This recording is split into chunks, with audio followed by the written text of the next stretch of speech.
कि अपने YouTube channel अनुराग study class में दोस्तों आपका स्वागत है। ओके, आप दोस्तों आपका नेक्स्ट पेपर आपको 13 सितंबर को आपका कक्षा 11वीं का हिंदी विषय का है। ओके, और इस पे पार्ट सीरीज में मैंने पार्ट 1 आ चुका है जो आपने देख लिया होगा आई होप। ओके, उसमें मैंने आपको क्या है आपके काव्य खंड, गद्य खंड, वितान, व्यक्ति माध्यम, okay, important question with solution साथ आपको बता दिए थे। साथ ही मैंने आपको महत्वपूर्ण गद्यांश, पद्यांश, कवि परिचय, लेखक परिचय आपको बता दिया था। लेकिन आपका क्या है व्याकरण वाला सेक्शन रह जाता, मतलब काव्य बोध, भाषा बोध, ओके, साथ ही आपके इंपॉर्टेंट लेटर, इंपॉर्टेंट निबंध, ये सब आपका रह जाता है। ओके, तो इस वीडियो में हम कवर कर लेंगे विद सॉल्यूशन के साथ, इसलिए वीडियो को ध्यान से अंत तक देखिएगा। ओके, तो चलिए स्टार्ट कर लेते। तो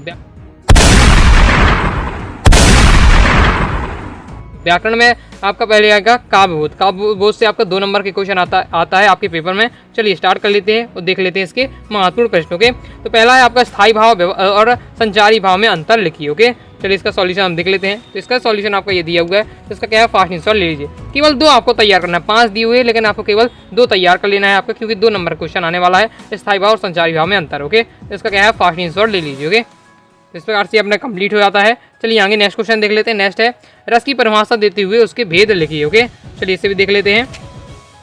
तो इसका सॉल्यूशन आपका ये दिया हुआ है, तो इसका क्या है फास्ट आंसर ले लीजिए। रस की परिभाषा देते हुए आपको उसके क्या है भेद बताने हैं, तो ये आपका रस की परिभाषा और उसके भेद हो जाते हैं। ओके, चलिए नेक्स्ट देख लेते हैं क्वेश्चन। नेक्स्ट दोस्तों आपको क्वेश्चन है रोला छंद की परिभाषा उदाहरण सहित लिखिए। ओके, तो ये आपको तैयार कर लीजिएगा, नेट से निकाल लीजिए, इसमें नहीं है। ओके, नेक्स्ट क्वेश्चन है वक्रोक्तिक अलंकार की परिभाषा उदाहरण सहित लिखिए। ओके, चलिए इसका सॉल्यूशन देख लेते हैं। तो इसका तो सॉल्यूशन आपका ये दिया हुआ है, फास्ट आंसर लीजिए। वक्रोक्तिक अलंकार की परिभाषा आपकी ये दी हुई है, इसका क्या है फास्ट आंसर लीजिए। इसके बाद नेक्स्ट है आपका वक्रोक्तिक अलंकार के, इसमें उदाहरण भी आपको तैयार कर लेना है, तो ये आपको उदाहरण भी दिया हुआ है। ओके, तो इस प्रकार से कंप्लीट हो जाता है। चलिए आगे देख लेते हैं। तो चलिए आगे क्वेश्चन देख लेते हैं। आगे दोस्तों आपका नेक्स्ट क्वेश्चन है दृष्टांत अलंकार की परिभाषा लिखिए। ये आपके सिलेबस में क्लास 11 के सिलेबस इसी साल आया है, तैयार कर लीजिए। दृष्टांत अलंकार और परिभाषा उदाहरण सहित आपको तैयार कर लेना है। ओके, तो इसमें नहीं आपकी कोई नया ही आया है, तो आप नेट से निकाल के इसे पढ़ लीजिएगा। ओके, मैं आपको क्वेश्चन आपको बता दिया है। नेक्स्ट है मात्रिक व वर्णिक छंद में अंतर लिखिए। ओके, तो देख लेते हैं इसका सॉल्यूशन। तो ये आपका दिया हुआ है मात्रिक और वर्णिक छंद में अंतर, तो इसका क्या है दोस्तों क्या है फास्ट आंसर आप ले लीजिए। ओके, मैं आपको दिखाता जाऊंगा, आप इसकी शॉर्ट ले लीजिए, या क्या है वीडियो को पोस्ट करके आप क्या है तैयारी कर सकते हैं। ओके, चलिए आगे देख लेते हैं। आगे दोस्तों आपका नेक्स्ट है मुक्तक छंद की परिभाषा उदाहरण सहित लिखिए। ओके, चलिए इसे देख लेते हैं हम। ये इसमें आपका दिया हुआ है मुक्तक छंद के बारे में, मुक्तक काव्य के बारे में दिया हुआ है, तो आप अलग से क्या है मुक्तक छंद के एक स्पेशल एक परिभाषा देख लीजिएगा। ओके, बाकी इसमें आप निकाल सकते हैं मुक्तक छंद की परिभाषा, तो इसका स्क्रीनशॉट आप ले लीजिए। ओके, चलिए आगे देख लेते हैं। नेक्स्ट दोस्तों आपको क्वेश्चन है अभिधा शब्द शक्ति की परिभाषा उदाहरण सहित लिखिए। ओके, चलिए इसका भी देख लेते हैं सॉल्यूशन हम। तो इसका तो सॉल्यूशन आपका ये दिया हुआ है अभिधा शब्द शक्ति परिभाषा उदाहरण सहित आपको लिखना है। तो ये दिया है अभिधा शक्ति परिभाषा उदाहरण भी दिया है, जैसे बैल एक उपयोगी पशु है, सिंह जंगल में रहता है, ये सब हो जाते हैं उसके क्या है उदाहरण। ओके, और ये इसकी परिभाषा दी हुई है, तो स्क्रीनशॉट आप इसका फास्ट ही ले लीजिए। ओके, चलिए आगे देख लेते हैं। आगे दोस्तों आपका नेक्स्ट आ जाता है शब्द शक्ति किसे कहते हैं, उसके भेदों के नाम लिखिए। ओके, तो शब्द शक्ति आपके बारे में बताना है, तो ये आपका दिया है शब्द शक्ति परिभाषा, तो इसका क्या है फास्ट आंसर ले लीजिए। भेद में चलिए मैं आपको आगे दिखा देता हूँ, पहले आपके परिभाषा की स्क्रीनशॉट आप ले लीजिए। ओके, तो अपना कंप्लीट हो जाता है। भेद होते हैं आपके अभिधा, लक्षणा, व्यंजना, ये आपके 3 भेद होते हैं शब्द शक्ति के, इसे भी आप देख लीजिए। ओके, तो अपना कंप्लीट हो जाता है। फिर नेक्स्ट आ जाता है ओज गुण की परिभाषा व उदाहरण लिखिए। ओके, फिर नेक्स्ट है माधुर गुण की परिभाषा व उदाहरण लिखिए। ओके, चलिए इसे भी देख लेते हैं। तो ये आपका दिया हुआ है ओज गुण की परिभाषा उदाहरण सहित, तो इसका क्या है फास्ट आंसर आप ले लीजिए। ओके, और इसके फिर जिसके बाद जस्ट नीचे दिया हुआ है आपका माधुर गुण, उसकी परिभाषा उदाहरण सहित। ओके, तो इसका भी आप स्क्रीनशॉट ले लीजिए। तो इस प्रकार से आपका क्या है कंप्लीट हो जाता है। अभी तक दोस्तों आपने क्या है वीडियो को लाइक नहीं, वीडियो को लाइक करके चैनल को सब्सक्राइब जरूर करिएगा। कोई भी दोस्तों आपको डाउट हो कमेंट बॉक्स में आप जरूर पूछ लीजिएगा। तो ये अपना कंप्लीट हो जाता है। चलिए आगे देख लेते हैं। आगे दोस्तों आपका नेक्स्ट क्वेश्चन आ जाता है लक्षणा और व्यंजना शब्द शक्ति में अंतर लिखिए। ओके, तो ये आपका दिया हुआ है लक्षणा और व्यंजना शब्द शक्ति में अंतर, तो इसका भी दोस्तों आप क्या है फास्ट आंसर आप ले लीजिए। ओके, आपका दिया हुआ है लक्षणा और व्यंजना शब्द शक्ति में अंतर। चलिए नेक्स्ट और लास्ट क्वेश्चन देख लेते हैं हम अपने काव्यबोध से। ओके, कि विशेष उक्ति अलंकार की परिभाषा उदाहरण सहित लिखिए, तो इसे भी आप थोड़ा देख लीजिए विशेष उक्ति अलंकार की। ओके, क्योंकि ये भी नया भी थोड़ा आपके सिलेबस में आया है, तो विशेष उक्ति अलंकार क्या है परिभाषा। ओके, और दृष्टांत अलंकार भी देख लीजिएगा। ओके, चलिए अब हम देख लेते हैं भाषा बोध से। भाषा बोध से आपका 2 नंबर के का क्वेश्चन आता है, तो देख लेते हैं। तो इसमें आपको कौन कौन से क्वेश्चन पूछे जा रहे हैं। पहला है लोकोक्ति क्या है, एक उदाहरण दीजिए। फिर क्या है मुहावरा क्या है, एक उदाहरण दीजिए। नेक्स्ट क्वेश्चन है मुहावरे और लोकोक्ति में अंतर लिखिए। तो आपको क्या है मुहावरे और लोकोक्ति में अंतर बहुत ज़्यादा आता है पेपर में। ओके, तो ये आपको तैयार कर लेना है। इसे तैयार कर लेंगे जब क्या है मुहावरे और लोकोक्ति में अंतर तैयार कर लेंगे, तो आप इनके बारे में तो जान ही जाएंगे। ओके, चलिए मैं आपको बता देता हूँ इनका सॉल्यूशन। ये आपका दिया हुआ है मुहावरे किसे कहते हैं, ये आपके मुहावरे के बारे में दिया है, इसके स्क्रीनशॉट लीजिए। इसके बाद दिया है आपका लोकोक्ति किसे कहते हैं, इसके बारे में दिया हुआ है। फास्ट स्क्रीनशॉट आप ले लीजिए। ओके, और सबसे ज़्यादा आपका इंपॉर्टेंट है लोकोक्ति और मुहावरे में अंतर, वो देख लीजिए। ओके, कम से कम आपको 3 याद कर लें, क्योंकि आपका 2 नंबर में भी आ सकता है, 3 नंबर में भी आ सकता है। ओके, 2 नंबर का तो 2 पॉइंट लिख देना है, 3 नंबर का आपको 3 पॉइंट लिख देना। तो ये आपका दिया हुआ है लोकोक्ति और मुहावरे में अंतर। ओके, तो इसका क्या है फास्ट स्क्रीनशॉट आप ले लीजिए। इस प्रकार से अपने कंप्लीट हो जाता है। चलिए आगे नेक्स्ट क्वेश्चन देख लेते हैं। नेक्स्ट दोस्तों आपका क्वेश्चन है निपात शब्द की परिभाषा उदाहरण से लिखिए। बहुत ज़्यादा इंपॉर्टेंट है, प्रीवियस पेपर में आ चुका है, पिछले साल के पेपर में आया था। ओके, चलिए देख लेते हैं इसका सॉल्यूशन। तो ये आपका ये दिया हुआ है निपात शब्द। ओके, जैसे पूछा निपात शब्द किसे कहते हैं, 17वें नंबर पर दिया हुआ है। तो ये ओके, किसी भी बात पर क्या है अतिरिक्त भार देने के लिए जिन शब्दों का प्रयोग किया जाता है उसे क्या हम निपात शब्द कहते हैं। ओके, एग्जाम्पल इसमें दिया हुआ है, तुम्हें आज रात रुकना ही पड़ेगा, तो इसमें जो ही शब्द है वो आपका निपात शब्द हो जाएगा। ओके, तो ये आपका निपात शब्द की परिभाषा ये आपका हो जाता है एग्जाम्पल। चलिए दोस्तों आगे देख लेते हैं। तो अब दोस्तों देखिए, आपको पता है कि भाषा बोध से आपका 2 नंबर क्वेश्चन आता है, 3 नंबर का तो अभी हमने देख लिए हैं। भाषा बोध से 2 अंकीय महत्वपूर्ण प्रश्न है। अब दोस्तों हम देखेंगे भाषा बोध से 3 अंकीय महत्वपूर्ण प्रश्न। ओके, तो पहला क्वेश्चन है आपका राष्ट्रभाषा की विशेषताएं लिखिए। फिर नेक्स्ट है राजभाषा की विशेषताएं लिखिए। और नेक्स्ट क्वेश्चन है राष्ट्रभाषा और राजभाषा में अंतर लिखिए। ओके, तो आपको अच्छे से तैयार कर लें राष्ट्रभाषा और राजभाषा में अंतर, क्योंकि ये अक्सर में पेपर में आता है। ओके, और आप राष्ट्रभाषा और राजभाषा में अगर अंतर तैयार कर लेते हैं तो ये तो आपके उनकी विशेषता लिख ही पाएंगे। चलिए इसका सॉल्यूशन अपन देख लेते हैं। तो दोस्तों आपका ये दिया हुआ है राष्ट्रभाषा की विशेषताएं। ओके, तो उसका क्या है फास्ट स्क्रीनशॉट आप ले लीजिए।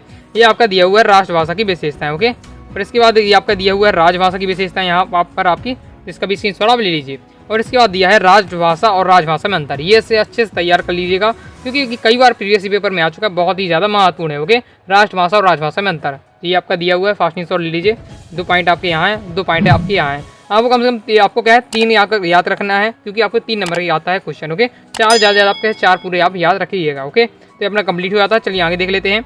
आगे दोस्तों आपका नेक्स्ट क्वेश्चन आता है भाव पल्लवन से संबंधित। ओके, आ जाता है तो साहित्य समाज का दर्पण, इस प्रकार से कोई भी आपका दिए, जरूरी नहीं यही आए। ओके, मैंने एग्जाम्पल के रूप में आपको समझाया है, इस प्रकार से कोई एक लाइन दे दी जाएगी, उसका आपको भाव पल्लवन करना है। ओके दोस्तों, तो इसलिए आपके गाइडों में आपकी जो भी आपके पास है उसमें जितने सारे भाव पल्लवन दिए उनकी आप प्रैक्टिस कर लीजिएगा। चलिए नेक्स्ट क्वेश्चन देख लेते हैं। नेक्स्ट क्वेश्चन इस प्रकार से आपका आता है कि निर्देश अनुसार वाक्य परिवर्तन करें, मतलब जो निर्देश दिया उसके अनुसार वाक्य परिवर्तन करें। जैसे पहला लुट्टन ढोलक को अपना गुरु मानता है, इसे निषेधाभास मतलब कहें नहीं में बनाना है। ओके, मतलब इंग्लिश में कहें तो निगेटिव बनाना है। ओके, तो क्या लुट्टन ढोलक को अपना गुरु मानता था, ये ओके, तो इसे क्या बनाना है निषेधवाचक। तो क्या बन जाएगा, इसका आंसर हो जाएगा लुट्टन ढोलक को अपना गुरु नहीं मानता था। ओके, नेक्स्ट क्वेश्चन है ईमानदार व्यक्ति कभी झूठ नहीं बोलता है, इसमें क्या है संकेतवाचक आपको बनाना है।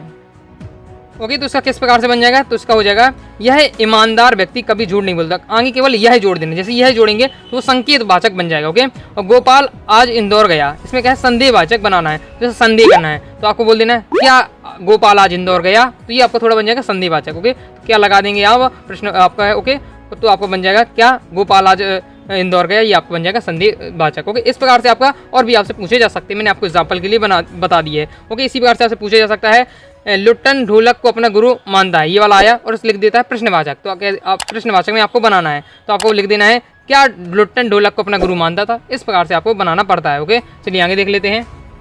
तो आई होप दोस्तों आप समझ चुके होंगे। अब हम दोस्तों देखेंगे आपठित बोध, जो आपके 3 अंक प्रश्न के आते हैं, 3 नंबर के आते हैं। ओके, इसकी आपको प्रैक्टिस स्वयं करना है, मैं आपको बता देता हूँ किस प्रकार से आपके पेपर में आता है।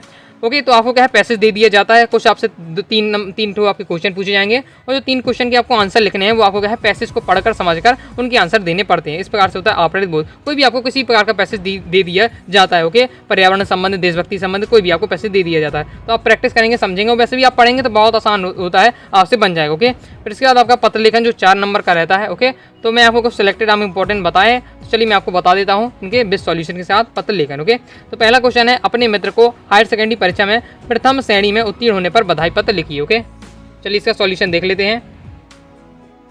तो इसका तो सॉल्यूशन आपका ये दिया हुआ है, तो इसका क्या है फास्ट स्क्रीनशॉट आप लीजिए। अपने मित्र को हायर सेकेंडरी परीक्षा में प्रथम श्रेणी में उत्तीर्ण होने पर बधाई पत्र लिखना है, इस प्रकार से आपको लिखना है, तो इसका क्या है फास्ट स्क्रीनशॉट ले लीजिए। ओके, इसके आगे देख लेते हैं। तो इसके आगे आपका ये दिया हुआ है, तो उसका भी क्या है आप पूरा स्क्रीनशॉट आप ले लीजिए। ओके, पूरा तैयार कर लीजिएगा प्रैक्टिस, और के आपको पहले पढ़ लेना है, समझ लेना है और इसका पैटर्न देख लेना है किस प्रकार से लिखना है, तो आपसे बन जाएगा। ओके, नेक्स्ट है परीक्षा काल में ध्वनि विस्तारक यंत्रों को ये बजाने पर रोक लगाने हेतु जिलाधीश मतलब कलेक्टर को क्या है आपको एक प्रार्थना पत्र लिखना है। चलिए इसका भी सॉल्यूशन हम देख लेते हैं। तो इसका तो सॉल्यूशन आपका ये दिया हुआ है, तो उसका क्या है फास्ट स्क्रीनशॉट आप ले लीजिए। ओके, ये आपका पूरा सॉल्यूशन दिया हुआ है। परीक्षा काल में ध्वनि विस्तारक यंत्रों के बजाने पर रोक लगाने हेतु जिलाधीश को पत्र लिखना है, ये आपका पूरा सॉल्यूशन दिया हुआ है, तो इसका क्या है फास्ट स्क्रीनशॉट ले लीजिए और इस प्रकार से आपका ये कंप्लीट हो जाता है। चलिए आगे नेक्स्ट देख लेते हैं। नेक्स्ट है अपने मित्र को वाद विवाद प्रतियोगिता में प्रथम आने पर एक क्या है बधाई पत्र लिखिए। ओके, चलिए देख लेते हैं।